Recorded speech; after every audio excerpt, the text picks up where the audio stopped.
You're posting how many videos on one page per day now? I'm doing 10 a day, but I just scaled it up to doing multiple accounts. I'm probably posting between all my account 30 plus times a day. Okay. On that account you were doing 10 a day, did you see any sort of suppression? No, I actually Okay. saw the opposite. So Really?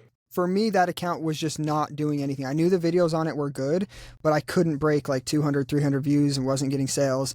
And after probably 4 or 5 days of doing 10 a day, I started getting sales, and now it's up to like $100 a day on that account. So it's nothing insane. I haven't had any virality, but I definitely haven't seen suppression. I also try to be smart about it. I space the times that I'm posting at least an hour apart.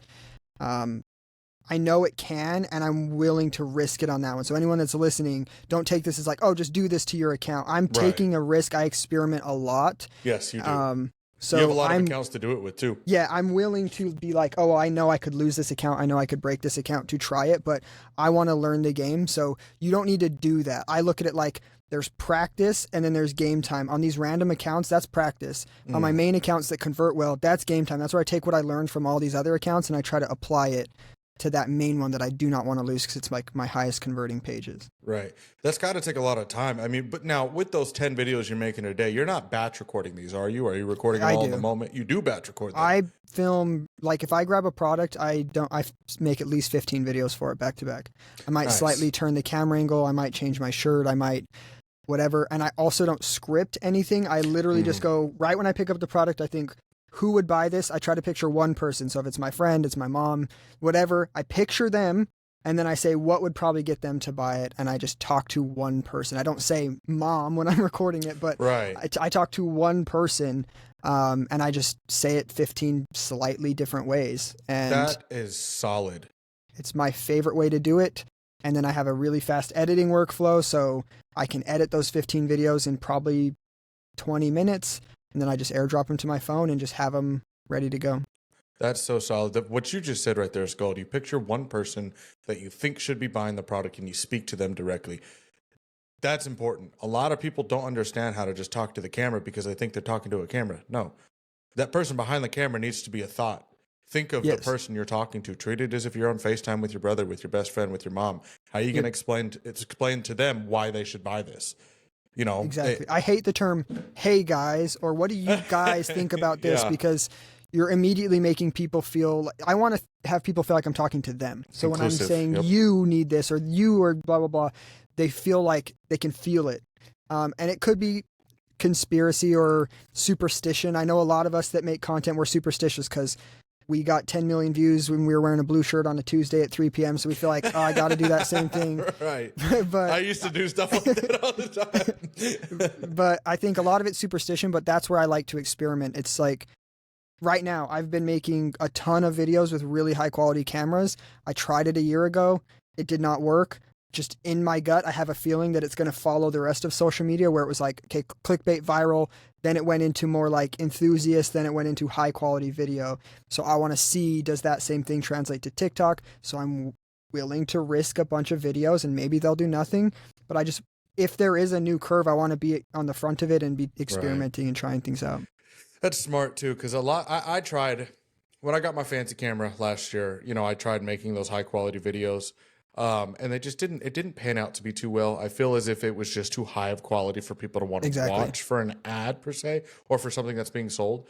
And the more raw, authentic, and relatable types of videos just shot with my phone always seem to work the best, which I still think might be industry leaders in the terms of what we do here. But I do think that some products might require a little bit of a higher quality and production feel to them. I found if you want an authoritative angle, so for me when I talk about tech, because I know it so well, I get higher views when I use nicer quality equipment. For whatever reason, people are like, oh, I trust that guy because his stuff seems legit. That relates, to the crowd though, because those people who watch those tech videos watch guys like Matty K, watch guys like Parker, what is his name? You know who I'm talking about, right? Yeah, 100%. So if you're like, hey, this is the best microphone for filmmaking, whatever, and your video's not good, they're like, I'm not going to listen to this. But when I want to have an enthusiast angle, so I'm talking about a sweater, or I'm talking about something to where I'm not an expert in this field at all, I like to use my phone, and that's what I've seen mainly helping for me. It does kind of seem like depends on who you're talking to, how you're talking to them, the angle that you're trying to take the video. So it's super interesting, but that's why I like to experiment. Like Same with captions. I've noticed captions doing not as good. Like, you know, the big pop-up ones with the colors? Yeah, those are kind of falling off. Falling out. And so then I'm like, okay, what's the new thing? Is it just TikTok captions? Is it no captions? So I tested out for a while, and it's just my nature. I can't control it. I'll probably always do that. It's not bad at all. Yeah. I mean, it might be a little bit of extra work in some cases, but at the end of the day, who cares? That extra work might discover something that works, and then you double, triple down on it, and boom, it makes you a bunch of money. I mean, that's not a bad thing to do at all. I think a lot of people just don't have the mindset to, or the capacity rather, to even go through and try to attempt to test all types of different things, because a lot of people want to see results right now. And if they don't see those results in 10 videos, it's like, you know, I'm going to just give up on it. But yeah, everyone asks me, how many people do you think are actually successful on TikTok Shop? And I say, probably not a lot, but if we take out all the people who made less than 5-10 videos, the numbers probably shoot up a lot. Like what I see is people try like 2 videos, 10 videos, and then they feel goofy. They feel like it didn't work. They never try again. I'm like, okay, so if we subtract out all of those people and then look at how many, the numbers are probably a lot higher. Right. Because there's a lot of people who don't. Yeah, like most people will try it a little bit and don't actually. It's like anything else. Most people don't even try. Of the people that try, they only try a couple times. It's like, who's actually trying over and over? So when I have someone, like my friends are trying to join in right now, I'm finally convinced them to give it a go. Let's go. And when they were like, what do I do? Is this video good? I was like, let's stop talking about this video.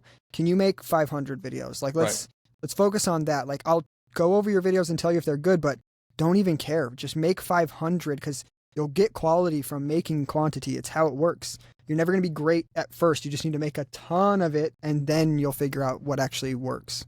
Did y'all hear that? You will get quality from creating quantity. Practice, practice, practice. Just like anything else. You don't become a master at your craft until you have at least 10,000 hours of work put into that craft.